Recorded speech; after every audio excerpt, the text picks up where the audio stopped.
আসসালামু আলাইকুম। দুইটি সংখ্যার অনুপাত 5:6 এবং তাদের গসাগু 4 হলে লসাগু কত? তাহলে এখানে বলে দিয়েছে দুইটি সংখ্যার অনুপাত হচ্ছে 5:6 এবং তাদের গসাগু হচ্ছে 4। তাহলে তাদের লসাগু কত? যেহেতু দেওয়া আছে দুইটা সংখ্যার গসাগুর অনুপাত, দুইটা সংখ্যার অনুপাত হচ্ছে 5:6, তাহলে আমরা সংখ্যা দুটাকে ধরে নিই। একটা হচ্ছে 5x আর একটা হচ্ছে 6x। তাহলে 5x এবং 6x এর গসাগু যদি বের করা হয়, 5x আর 6x এর গসাগু চলে আসে x। যেহেতু গসাগু x চলে আসে এবং এখানে গসাগু বলা আছে 4, তাহলে আমরা এখানে বলতে পারি x = 4।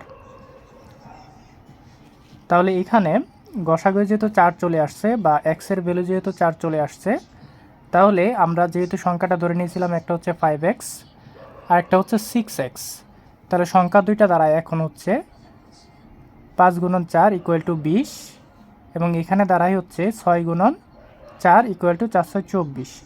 অর্থাৎ একটা সংখ্যা দাঁড়ায় 20 আর একটা সংখ্যা দাঁড়ায় 24। তাহলে এখানে 20 আর 24-এর যদি লসাগু করে দেওয়া হয়, তাহলে এখানে চলে আসে 5 দ্বারা যাবে না, দুইটাকে 2 দ্বারা নিলে এখানে 10 হয়, এখানে 12 হয়, আবার এটাকে 2 দ্বারা যায়, 5 দুগুণে 10, 6 দুগুণে 12।